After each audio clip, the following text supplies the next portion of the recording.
ನೋಡ್ತಾ ಇದ್ದಾರೆ student solution channel. ಸಿಡಿ ಈ 5 ಕೋರ್ಸಸ್ ಗಳನ್ನ ರದ್ದು ಮಾಡಿ ಆದೇಶ ಹೊರಟಿದ್ದಾರೆ.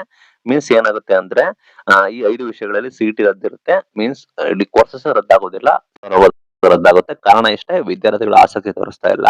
ಇಲ್ಲಿ ಸೀಟ್ಗಳು ಎಷ್ಟಿದಾವೆ ಅದಕ್ಕಿಂತ ಕೂಡ ಕಡಿಮೆ ವಿದ್ಯಾರ್ಥಿಗಳು ಅದನ್ನ ಚೂಸ್ ಕೂಡ ಮಾಡ್ತಾ ಇದ್ದಾರೆ. ಆ ನಿಟ್ಟಿನಲ್ಲಿ ಸಿಟಿ ಮುಖಾಂತರ ಹೋಗೋ ಅವಶ್ಯಕತೆ ಏನು ಅಂತ ಹೇಳಿ ಸರ್ಕಾರ ಈ ನಿರ್ಧಾರ ಕೈಗೊಂಡಿದೆ. ಡೀಟೇಲ್ ಆಗಿ ತಿಳಿಸ್ಕೊಡ್ತೀನಿ ಅವೆಲ್ಲ ಕೋರ್ಸಸ್ ಅಂತ. ಚಾನಲ್ಗೆ ಸಬ್ಸ್ಕ್ರೈಬ್ ಆಗಿ, ವಿಡಿಯೋ ಇಷ್ಟ ಲೈಕ್ ಮಾಡಿ.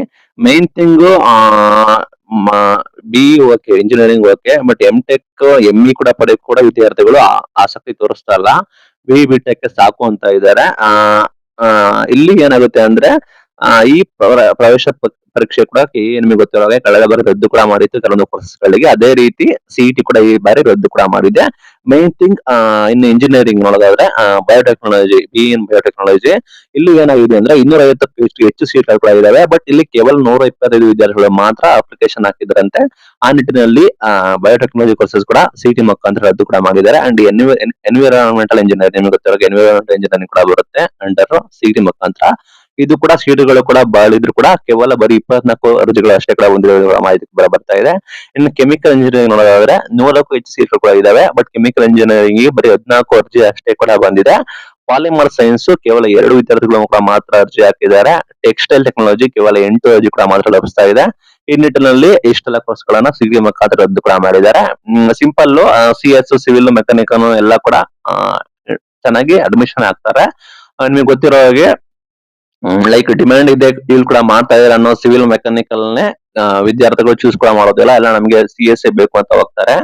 ಆ ನಿಟ್ಟಿನಲ್ಲಿ ಈ ಕೋರ್ಸಸ್ ಗಳನ್ನ ಯಾರು ಕೂಡ ಚೂಸ್ ಮಾಡ್ತಾ ಇಲ್ಲ. ಹೀಗಾಗಿ ಇದಕ್ಕೋಸ್ಕರ ಯಾಕೆ ತಯಾರಿ ಮಾಡ್ಕೊಂಡು ಸಿಟಿ ಕೂಡ ಮಾಡಬೇಕು ಅಂತ ಹೇಳಿ ಈ ರೀತಿ ಸಿಟಿ ಮುಖಾಂತರ ಹೋಗೋದನ್ನ ಮಾಡಿದ್ದಾರೆ.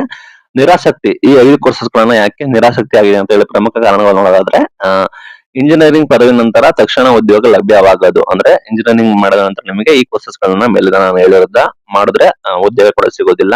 ಪ್ಲೇಸ್ಮೆಂಟ್ ಅವಕಾಶ ಕೂಡ ಕಡಿಮೆ. ಇನ್ ಕೇಸ್ ಅವ್ರು ಮಾಸ್ಟರ್ಸ್ ಮಾಡಬೇಕಾಗುತ್ತೆ, ಮಾಸ್ಟರ್ಸ್ ಕೂಡ ಮಾಡಿದ್ರು ಕೂಡ ಪ್ಲೇಸ್ಮೆಂಟ್ ಸಿಗೋದು ಕಡಿಮೆ ಆಗಿರುತ್ತೆ. ಇಲ್ಲಿ ಪ್ರಾಯೋಗಿಕ ಶಿಕ್ಷಾ ಕೊರತೆ, ಅಂದ್ರೆ ಮೀನ್ಸ್ ನಿಮಗೆ ಪ್ರಾಯೋಗಿಕವಾಗಿ ಪ್ರಾಕ್ಟಿಕಲ್ ಆಗಿ ಶಿಕ್ಷಣ ಕಲಿಯೋದು ಕೂಡ ಕೊರತೆ ಆಗುತ್ತೆ. ಕ್ಯಾಂಪಸ್ ಪ್ಲೇಸ್ಮೆಂಟ್ ಹೆಚ್ಚು, ಪಿಜಿಗೆ ಕಡಿಮೆ. ಪದವಿಗಳಿಗೆ ಪ್ಲೇಸ್ಮೆಂಟ್ ಕೂಡ ಹೆಚ್ಚಿದೆ, ಪಿಜಿಗೆ ಕೂಡ ಕಡಿಮೆ ಅಂತ ಹೇಳ್ತಾ ಇದಾರೆ. ಕಲಿಕಾ ವಿಷಯದಲ್ಲಿ ಉದ್ಯೋಗ ಮಾರುಕಟ್ಟೆಗೆ ಸರಿ ಆಗೋದಿಲ್ಲ. ನಾವು ಓದೋದು, ಉದ್ಯೋಗ ಕೆಲಸ ಮಾಡೋದು ಬೇರೆ ರೀತಿ ಆಗಿರುತ್ತೆ.